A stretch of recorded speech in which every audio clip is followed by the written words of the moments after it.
صلی اللہ علیہ وآلہ وسلم۔ اور امام بخاری نے اسی روایت میں عبداللہ ابن عباس سے روایت کیا، انہوں نے قریش مراد لیے، انہوں نے مراد حضور کا پورا خاندان قریش مراد لیا صحیح بخاری میں عبداللہ ابن عباس نے،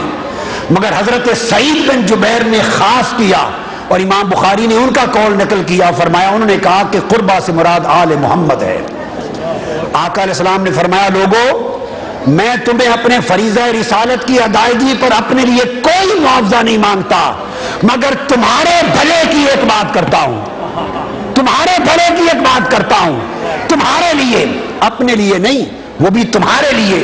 کہ میری قرابت سے محبت رکھنا،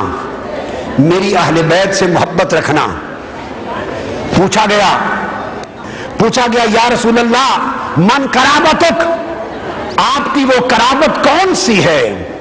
وہ اہل قرابت کون ہیں جن سے محبت اور مودت کا حکم دیا جا رہا ہے؟ آقا علیہ السلام نے فرمایا ہؤلاء قال علی و فاطمہ وابناہما، فرمایا یہ قرابت جو میری پوچھ رہے ہو وہ قرابت میری علی ہے، فاطمہ ہے، حسن ہے اور حسین ہے۔ اور مفسرین نے اس میں یہ بھی مراد لیا کہ بنو ہاشم اور بنو عبد المطلب حضور کا سارا خاندان جن پر صدقہ حرام ہے وہ حضور کی قرابت ہے۔ کسی نے کہا حضور کی آل قیامت تک قرابت ہے۔ آقا علیہ السلام نے فرمایا انی تارکن فیکم امرین کتاب اللہ و اہل بیتی، اے لوگو میں تمہارے اندر دو وزنی چیزیں چھوڑے جا رہا ہوں جو تمہارے ایمان کے بچاؤ اور حفاظت کا باعث ہوں گی، ایک اللہ کی کتاب، ایک میری اہل بیت۔ اور فرمایا اذکرکم اللہ فی اہل بیتی، میں اپنی اہل بیت کے معاملے میں تمہیں خدا کا خوف یاد کراتا ہوں، کہیں ان سے سوء خلق نہ کرنا۔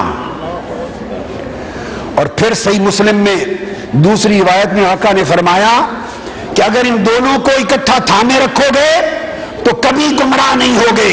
اور قرآن اور میری اہل بیت آپس میں کبھی جدا نہیں ہوں گے، اور حوض کوثر پر یہ دونوں اکٹھے میرے پاس آئیں گے۔ یہ صحیح مسلم میں، جامع ترمذی میں سے ستہ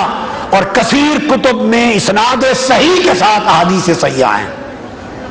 تو فرمایا یہ قرابت ہے۔ اب ایک سوال پیدا ہوتا ہے، بعض لوگ اس پر اعتراض کر سکتے ہیں، اور بعض ذہن جو اہل بیت کی محبت کی نعمت سے خالی ہیں یا بعض دل،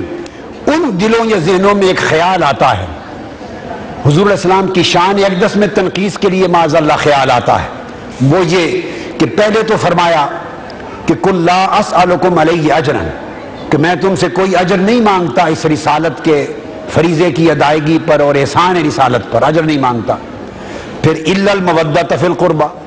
پھر اگر اپنی قرابت کے ساتھ اپنی اہل بیت سے محبت مانگ لی تو ان کے ذہنوں میں یہ خیال، بعضوں کے ذہنوں میں آتا ہے کہ پھر اپنی قرابت کی محبت مانگ لی تو یہ تو اجر تو مانگ لیا، معاذ اللہ۔ اس کا جواب ائمہ تفسیر نے دیا ہے۔ قاضی ثناء اللہ پانی پتی نے بڑی لطیف اور پیارے انداز کے ساتھ جواب دیا تفسیر المظہری میں۔ وہ فرماتے ہیں کہ آقا علیہ السلام نے جو الا المودۃ فی القربہ کہا، اصولی بات یہ ہے، یہ امام بغوی نے بھی روایت کیا اس کو، یعنی امام بغوی نے، امام جلال الدین سیوطی نے، امام قرطبی نے، امام رازی نے، کوئی تعداد کی حد نہیں ہے، ہر امام نے اس کو بیان کیا۔ مگر امام ثناء اللہ، قاضی ثناء اللہ پانی پتی نے لطیف بات کی، انہوں نے کہا کہ اجر ہوتا ہے اپنے لیے، تو جب آقا علیہ السلام نے اللہ کے امر سے فرما دیا اور قرآن نے کہہ دیا کہ میں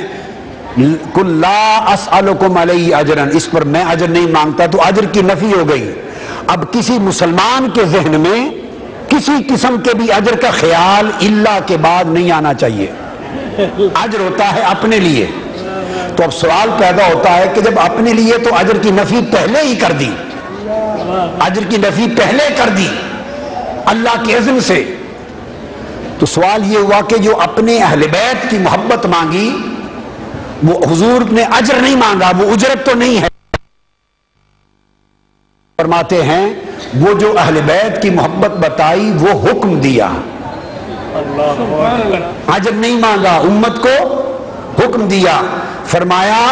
کہ لوگوں میں نے فریضہ رسالت ادا کر دیا اور بغیر اجر کے ادا کر دیا، اور اس پر تمہیں ایک حکم دیتا ہوں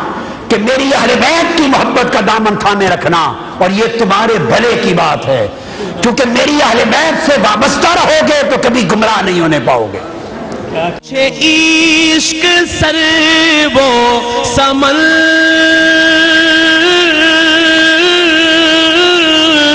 سے ہے، مجھے عشق ان کے وطن سے ہے، مجھے عشق ان کی گلی سے ہے، مجھے عشق ہے تو علی سے ہے، مجھے عشق ہے تو حسن سے ہے، مجھے عشق ہے تو حسین سے، مجھے عشق شاہ زمن سے ہے۔